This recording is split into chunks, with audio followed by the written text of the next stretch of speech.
What's up, YouTube? PokePrimer here, proud and ready to deliver you our Week 7 recap for the NPBF. And I know you can see the timestamp at the bottom. I know you see how short this is. And that is because this was a very, very, very bad week for the league. We had only 4 matches, which means there were 8 battles this week that turned out with no-shows / just forfeits. And so we're going to go over those real quick. Forfeit-wise, the London Ludicolo's forfeited to the New York Dialgas, giving the Dialgas a free W. The main Black Bear Ticks just had a lot of IRL stuff this week, it seemed, so they gave the forfeit win to the Memphis Brave Birds. The Meowston Rockets gave a forfeit win to the Orlando Magikarps. And the Cleveland Typhlosions gave a forfeit win to the Port Elizabeth Polytoads. As for the no-shows, no-shows being just didn't seem to be appearing when tagged and whatnot. The Kisaki City Glaceons are going to get the loss against us this week, unfortunately. It just came to they weren't online. It would seem when it came time for us to battle on Thursday, I believe it was, when we were supposed to have our matchup. Didn't hear it from them at all since, and didn't hear from them at all since then. And then tagging them and just didn't get any responses. So they did get the loss there. The Predacons are going to take the loss against the Kalamazoo Kingdras. Mostly, I think, due to the fact I believe the Baltimore Predacons are leaving the league. They kind of like randomly said they were going to be leaving at one point, but they never gave us any details if they were leaving just as commissioner or from the league as a whole. There will more than likely be a replacement for them next week or in the coming weeks, so keep an eye out for that. Information. The Ohio Castforms are going to take the loss against the Driftvale Drillburs. This is one that I disagree with.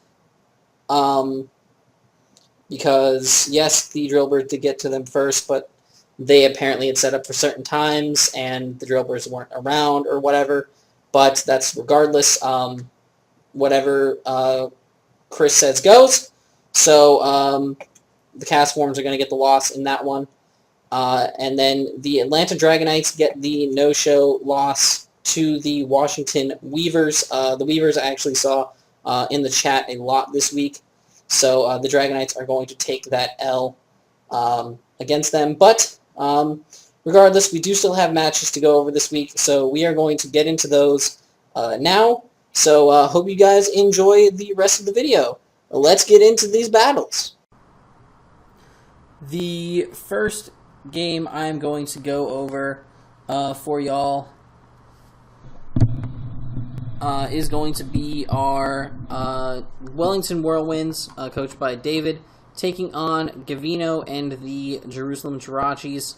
Gavino is going to bring that disgustingly powerful Chansey, Landorus Therian, Typhlosion, Gyarados, I believe that is Mega Gyarados for his team, the Galvantula, and the Dusclops against the Whirlwinds, who are bringing the Golurk, the Sceptile, the Emboar, the Mega Altaria, the Weezing, and the Thundurus. So let us get into this game. Here you're going to see the Galvantula lead against the Golurk, who's going to go for a Stone Edge and pick up a crit, or not pick up the crit, we're going to knock it down to its sash. We see Rindo Berry Golurk here, as it's going to actually be able to get up its Stealth Rocks against this Galvantula. A second Energy Ball is going to pick up a Spadef Drop on the Golurk, as it's going to be able to hit a second Stone Edge and knock out the Galvantula. Lando's going to come in here and get the knockoff kill on the Golurk, which is nice. We're going to see now the Defog come out of the Mega Altaria, which is very, very cool. We're going to see it get Toxic now as it goes for a Hyper Voice onto the Dusclops. Dusclops is not going to take much off from that. This big old cotton bird is not getting anywhere, but it's going to actually get a Heal Bell off as the Chansey's going to come in on it and then hit it with that nice Thunder Wave. Seismic Toss from that Chansey is going to come out, but no Parahacks this week. The Heal Bell is going to come off, and now Thundurus is going to come in on this Thunder Wave. We're going to see a knockoff come out from the Thundurus, getting rid of that disgusting Eviolite on that Chansey, as it goes for another Seismic Toss for damage. Superpower is going to really weaken that Chansey, and also lowering the Thundurus' stats. Thanks to Defiant, the stats are going to go back to normal after the Landorus' Intimidate, but it's going to be unable to do much damage to it.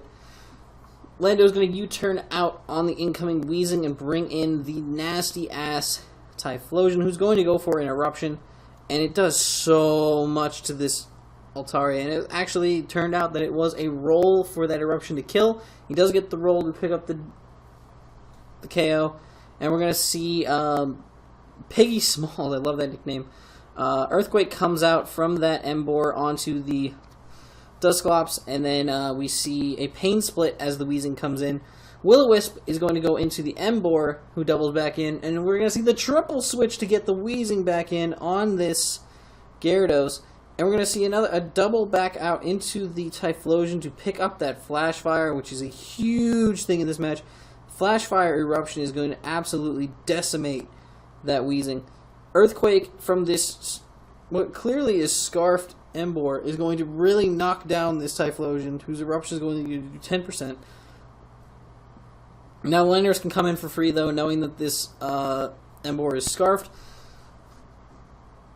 So it was a very, very smart play on his part, and figuring out that the Emboar was Scarfed. He's able to bring Lando in for free, not an issue. And then he's able to U-turn out as the Sceptile comes in, which is a very, very smart play on his part. He's going to go for that Leaf Storm onto the Dusclops, who's just going to be able to Nightshade and take out the Sceptile. Knockoff is actually going to not be able to get rid of that Dusclops, and is going to be able to Nightshade and get rid of the Thundurus. Hidden Power is going to come out from that, from the Emboar, and it's not going to be able to, or it's going to be able to KO the Dusclops, but even though I'm assuming that is more than likely HP Ice, the Landorus, being Scarf itself, is going to be able to come in here and pick up the Earthquake KO on the Emboar, picking up a 4-0 win for the Jerusalem Jirachis. Really, really solid game here. Really, really solid game on both sides. The Jirachis are still undefeated and applying massive pressure to the rest of the league to step their game up. He has been on fire this whole season, and Landorus actually got some kills this game. Landorus is actually down near the very bottom of the kill leaders list, like very, very, very low on the list. So Landorus picking up some kills this week to really shoot itself up there. Really, really cool to see that. But yeah, Gavino with a big win here, and let's move on to the next game. The next game we have is, I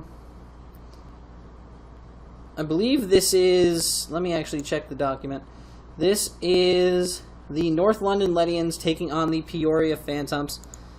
Kaz and his Phantoms are going to bring their Kangaskhan, the Blissey, the Blacephalon, the, believe it's Megatitar, the Gudra, and the Blossom against the Cast Forms, who are bringing the Sharpedo, Clefable, Araquanid, Snorlax, Bisharp, and the Sableye. So I'm going to drop it down to slow for this one, and we're going to get into this game. We're going to see the Sableye lead here against the Blissey, as the Sableye is going to Mega Evolve, as the Blissey goes for a Calm Mind, and then gets Toxic for its trouble. Yikes. Calm Mind is going to come out again from the Blissey, and it's just whittling itself down for some reason. Like, it's going to get its leftovers knocked off here. It's going to go for the Soft Boil, but like the Toxic is going to start racking up, and even if you heal up, like it's not going to help in the long run here. Kaz, I don't know what you're going for here. He's going to now go out into his Araquanid as the Toxic comes out from the Blissey. Very, very interesting play going for the Toxic on that Mega Sableye. Predicting it to swap, maybe? I don't know. That was a kind of crazy play. But we're going to see Sticky Web go up here on from the Cast Forms Araquanid. This Blissey's just not going to be able to do anything to it, obviously. This is going to try to get some HP back up. We can see the liquidation come out from this big old bug onto the incoming Goodra, who's going to go for a Thunder and actually land the Thunder, which is crazy, on this Araquanid, but it's going to chew that thing. More than likely, very Spadef built set. It's going to get a Toxic off on the Goodra. Ice Beam comes out. Maybe, I don't know actually why he would go for Ice Beam there. That actually doesn't make any sense at all, and I'm really confused. Maybe he wanted a passive kill for Blissey? I have no idea why he would go for Ice Beam on that play. Thunder was like... I'm so confused. He goes for a Draco on this Snorlax, which does nothing. Sludge Wave is also going to do nothing. He just cycled through his whole moveset. So he's going to actually recycle, hoping to get his berry that turn, but he does not. He's going to go now out into his Blossom, who's going to go for a Sleep Powder on this Snorlax, which is really, really cool that he was able to put that thing to sleep and start quiver dancing in front of its face. But look at that. The Snorlax is going to wake up right away and get off a crunch on this Blossom. Really crazy that he just got that nice first turn wake, which is awesome for him. But he's going to go out into that Sableye to bounce back that Sleep Powder. It's not going to do anything because of the simple fact that it is a grass type, but still. We're going to see the Moonblast come out from the Blossom. It's going to do over half to the Mega Sableye, which is great for Kaz, because this Mega Sableye is now severely pressured, but it's going to be able to get a Toxic on this Blossom. Now, Snorlax is going to come in here, chew this Moonblast like it's nothing, and eat up its Figgy Berry, which is really, real good for the Snorlax. Now Snorlax can just start basically just recycling and doing its nonsense. We're going to see another Quiver Dance come out from this Blossom here to set up a little bit more as the Sableye is going to come back in. And Moonblast is going to be able to knock out the Mega Sableye. So that's really, really cool that he's able to take care of that. But I'm actually going to put it back to normal. We're going to see a Sucker Punch come out from this Bisharp. It's going to be able to knock out the Blossom, which is huge. Get rid of that scary setup threat. But Blacephalon's going to come in here, and we're going to see Mind Blown come out and do massive damage to that Snorlax. But obviously he's not going to go for another one because he doesn't want to just kill off his Blacephalon. So we're going to see a Recycle and get this nice Figgy Berry as the Kangaskhan's going to come in here and go for its all-out pummeling on this Snorlax. But it's just going to be able to recycle and get its Figgy back. And we're going to see Power Up Punch come out from this Kang. It's going to start Power Up Punching on this disgusting Mon, but it's not going to matter because he's going to go out to the Clefable here, which I'm assuming is potentially unaware. Yeah, it is more than likely unaware Clefable. Like, it's doing no damage to it. That was a crit from +2. And he goes for Fake Out, because Kaz, what are you doing? And Sucker Punch. What? I'm really confused as to what Kaz was trying to do with Kangaskhan there. I have no idea what was happening just there. I'm actually really confused. I'm really confused. I'm beyond confused. We're going to see an Iron Head come out as the Clefable is going to be able to Toxic that Tyranitar. And it's going to Moonlight up a little bit, but due to the Sandstorm, it's not going to gain as much HP. And obviously, it would be able to die to this next Iron Head. So he's going to switch out into his Bisharp here. And then he's going to go for a Low Kick, which is going to be able to knock out that T-Tar. So Life Orb Bisharp picking up another kill here. Blissey's going to come out here, obviously not going to be able to take a Low Kick. So that thing's going to drop. And it's looking like Bisharp's about to clean this game real easy. Goes for the Sucker Punch to take out that Blacephalon, which is awesome for him. And then at this point, it's just a matter of knocking out this Kangaskhan, which is really easy to do. And the Bisharp is going to run through...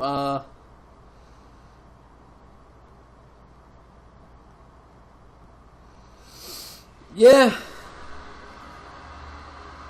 I mean, good, well played game by Jesse and the cast forms. Or not, no, that's not Jesse and the cast forms. What am I saying? Who's the Ledians? I can't remember what his name is. I cannot remember what his name is. Hold on, guys. Hold on. We're going to get there. We're going to get there together. We are getting there together. Alex. Alex and the Ledians. Really, really great game by him. I had no idea what Kaz was doing. By clicking fake out with his Kangaskhan there. I have no idea what he was doing earlier. Through half of this game. I have no clue what the hell his plan was with this. But, yeah, Alex picking up another W for himself in this league. So, GG to him. And on to the next one. The next game we have is my good buddy Chris and his Phoenix Infernos, bringing their Mudsdale, Cobalion, Steelix, Rotom Mo, the Alolan Ninetales, and the Salamence, the God Salamence he's brought himself, against Alex and the Tide Galicipods, bringing their Hippowdon, Mega Scizor, Shaman, Empoleon, Gallicipod, and Kyurem Black. So let's hop into this one. So we see Hippowdon lead here. Hippowdon's gonna lead. Hippowdon's gonna lead here. Hippowdon is gonna lead here. I have no idea what's going on. As Rotom is gonna come out here.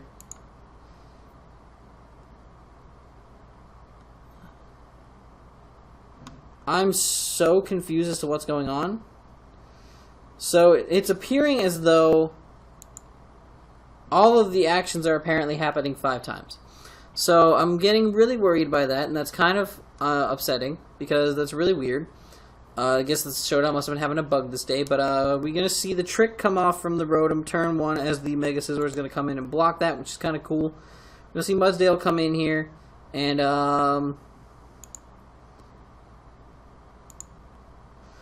yeah, we're going to see Mudsdale come in here a bunch of times. This is kind of crazy, as the Bug Bite's going to do a massive amount of damage. Loses 0% each time, but it's only going to get that nice stamina once. But, ooh, very, very cool. Okay, so the stamina boost is going to get popped here for the Mudsdale, and then it's actually holding the Ipapa Berry, which is eaten by the Bug Bite, which is very, very cool. So now the counter is going to be shown by Chris on the same turn that Mega Scizor goes for a Swords Dance. So that is huge. That is a huge play by Alex. Very, very huge, risky play. He's going to be able to Bug Bite here and knock out the Mudsdale. All of these 5 hits, all 5 hits right here. Sandstorm is raging. We're going to see Salamence come out here a couple times. We got to see Salamence making a few appearances here, coming in here on this Scizor. So Hippowdon's going to come in on this Salamence here, as the Salamence is going to be able to get up a Dragon Dance. So now with this Dragon Dance, he's going to go for that Supersonic Sky Strike and do a massive amount of damage to that Hippowdon, really, really tearing through that Hippowdon, as it's going to go for an Ice Fang and do surprisingly crazy damage to that Salamence. Really, really crazy. With all these he's just getting so many leftovers, isn't he? Oh, what a crazy match. Oh, this is insane. So, Scizor's going to actually come in here on the Salamence, because it does have that Bullet Punch, but he's going to go for the regular Fly, which is very, very cool, very, very smart, going for that regular Fly. The only downside to that would have been if Hippowdon had gone for a Slack Off on the turn he went for the Fly, but at the same time, it did cover any switch-ins, which is really, really cool. So he was able to take out that Hippowdon there, which is really, really smart on his part. But Scizor's going to have to come in here and shut this sweep down. Absolutely, immediately shut this sweep down. Into the Steelix, though, on this Scizor, which is very, very smart, obviously. I don't know who Ian is, but apparently his wife's a snake. Giant metal snake. But we're going to see the Steelix out here doing the most. Gallicipod is going to come in here a bunch of times on this Steelix, as it's going to Mega Evolve and go for the Earthquake. It's not going to do much to Gallicipod at all. So there it goes, that. And then the Sandstorm is going to whittle down that Golisopod. What's really, really cool is the Mega Steelix is actually using the Sandstorm against Alex, though. That's one thing to note. That Earthquake definitely did do more damage than it normally would have. So we're going to see the Rotom come out here on this Aqua Jet from the Golisopod. I'm not going to do a lot to that Golisopod at all, as we're going to see the Scizor come in on the Rotom. This is just so fun to watch, just see them come in like multiple times. We're going to see the Volt Switch come out from the Rotom. It's going to get out of there, back into the Mega Steelix. Oh my god. So, this game is a treat. At least I won't miss a play. Scissor's going to be able to roost here on the Mega Steelix pretty easily. Who's going to go for a heavy slam? I think predicting probably a switch there. Gets a crit, which I don't think really matters. But the Scizor is going to be able to Swords Dance here, as the heavy slam is going to do a very little chunk of damage to the Scizor. I don't know why he's going for the heavy slams there. It's not going to do a lot to that. He's going to now have to switch out into his Rotom. 100% going to switch to his Rotom, as the Scizor is going to be able to get a roost up against this thing on this turn. Thunderbolt's going to do a massive amount of damage to that Scizor. But Bug Bite is just going to be able to knock it straight out. However, this does leave the Scizor in a bit of a vulnerable position, so the Cobalion is able to come in here and put in a lot of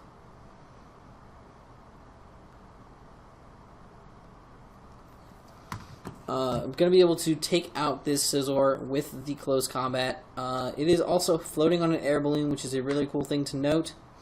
Wonder if that will come into play. Maybe, maybe not. Obviously, Alex is going to have to pop that balloon if he wants to hit with an Earth Power from his Kyurem or his Shaman, depending on what he's got going on there. But Shaman's going to come in here, and to preserve his balloon, he's going to switch his Cobalion out on the incoming Earth Power. Wow! Whoa, whoa, whoa, whoa, whoa. Wait a minute. Wait a minute. Can we pause for a second there? Can we talk about the fact that Shaman just went for an Earth Power on an air balloon floating Cobalion, and it actually worked out in his favor? He caught that Steelix coming in on the switch, which is a real good play. But then he's actually going to go for the Dazzling Gleam here, which is a less decent play. No, he was probably trying to catch the Salamence. We're going to see a Toxic come out from the Mega Steelix onto the Shaman, and then we're going to see the Protect. So Toxic Protect Mega Steelix here. We're going to see a lot of things going on here. So now Cobalion's going to come in here, maybe predicting another Earth Power, or maybe predicting the Shaman to switch out. So we're going to actually see the Dazzling Gleam come out here, which is a very solid play by Alex, going for that Dazzling Gleam, which is going to pop the balloon on the Cobalion. That is a big deal for this matchup, for sure. Shaman is taking a massive amount of damage from that Toxic. Shaman's going to switch out here, which is going to activate its Natural Cure, so getting rid of that Toxic, which is important, as the Cobalion is actually going to go for a Swords Dance.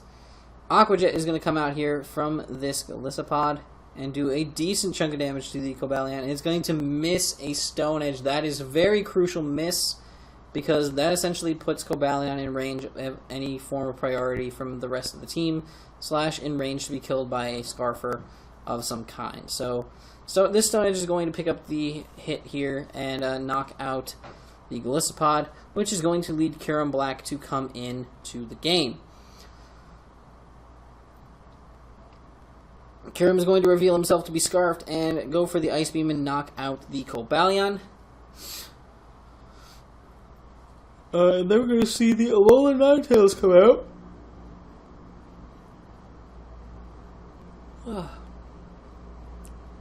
Alolan Ninetales is going to come out here, and in comes the Empoleon, who is a pretty solid switch into this Alolan Ninetales, I would say, in my opinion, as the Alolan Tails is going to go for a nice, clean, nasty plot. So we're going to see the Nasty Plot come out here. And we're going to see the Moonblast. So it turns out that that Empoleon is truly going to wall it. The Flash Cannon is just going to straight up knock out the Alolan Tails. Which is really, really great for Alex. That Alolan Tails being gone is huge. Especially because that Hail is going to really, really fuck up the rest of Chris's team. Especially because they are all very low. With the Steelix being down at 25%. And obviously the Salamence being down, I believe, at like 10 or like 5 or 10%. Like, it's really, really low. So it has like one turn to survive. So the Scald is going to come out from the Empoleon and knock out that Mega Steelix. And then Salami, the Salamence, is going to come in here.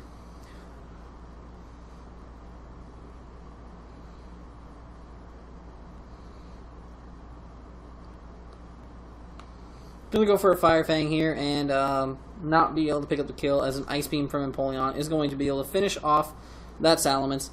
And that is going to be this game, this crazy-ass game of multiple things happening multiple times. This is probably going to be the most enjoyable game just to watch this week because of how funny this is. But that is a solid 3-0 matchup for the batters are currently disabled. See, there's definitely a bug on Showdown whenever they had this battle and save the replay. But that's all Gucci.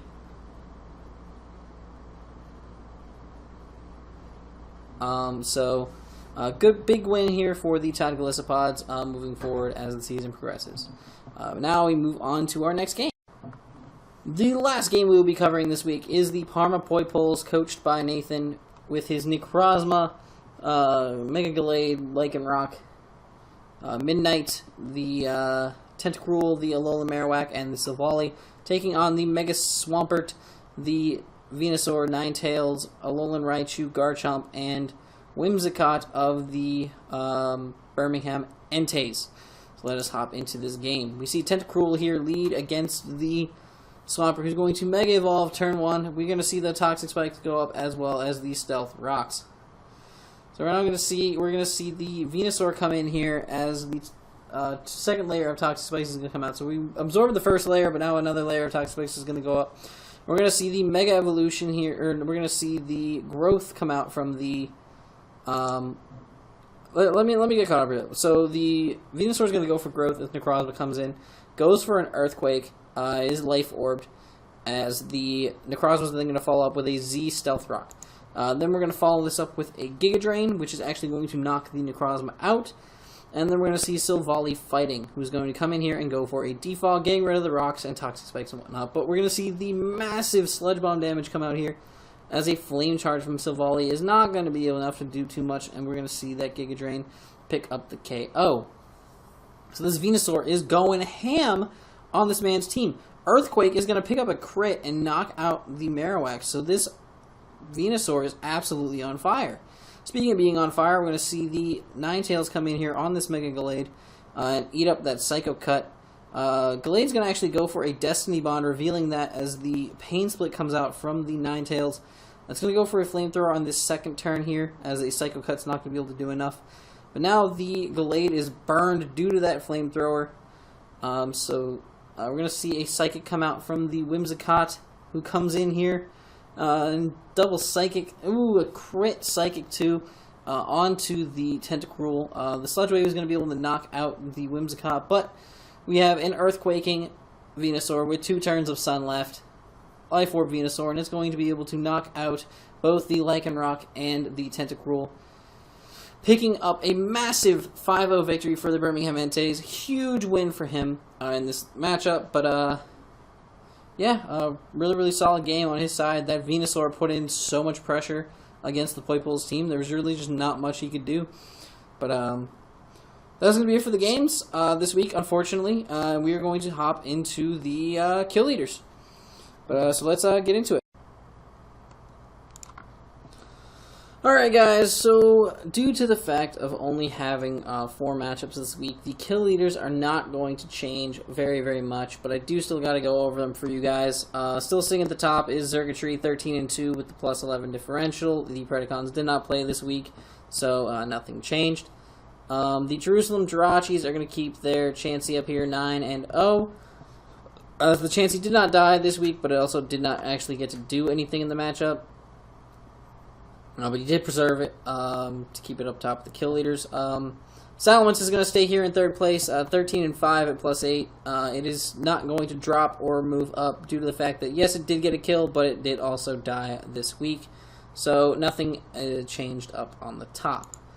However, we are going to see the bottom tier change a tiny tad bit. We do see the Metagross stay at 9-2 with plus 7, as well as Mega Charizard with 8-1 at plus 7 as well. Both staying. Both teams did not play this week due to forfeits / no-shows from their opponents. However, we do see Hawlucha and the Mega Beedrill from the Cleveland Typhlosion / Port Elizabeth Politoads respectively, move up 1 slot apiece. Due to, I made a mistake, my bad, I will quickly fix this mistake. This is for the Tide Glissopods. You are seeing this live editing. I am not afraid to do this for you guys. From the current slide we will go. Just to double check and make sure that it is still recording. Yes, it is. Okay, perfect. But yes, we do have the Hippowdon from the Tide Glissopods moving down those 2 slots due to the fact of it taking a death this week while not actually picking up any KOs. Still leaving it at 2 direct kills, 6 passive kills with a total of 8 kills for it, with 2 deaths, leaving it at a plus 6 differential. It'll keep it just slightly ahead of the Mamoswine still, which is still seeing 8 kills, 2 deaths, plus 6. But due to the Rotom Mow not picking up a kill this week and just dying, it is going to fall down on the list, pushing up the Typhlosion from the Jerusalem Jirachis, which is able to pick up a bunch of kills this week, pushing it up to 7-1 with a plus 6 differential. So the Jerusalem Jirachis are going to be able to sneak their Typhlosion onto the list, as well as their Chansey up in the 2nd slot. So, with that, though, that is going to conclude this week's recap.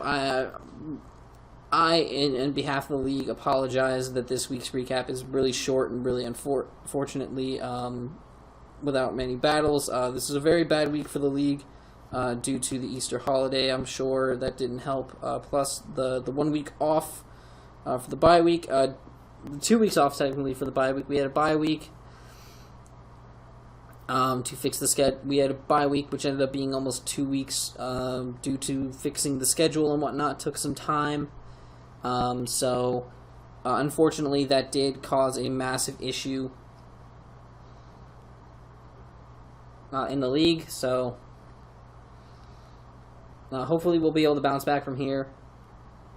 Battles have already started to happen for week 8, so that's really awesome to see. So hopefully the rest of the matchups will be able to take place this week. But with that being said, though, I'm going to end things off here. Till next time, I'm PokePrimer, signing off. Peace.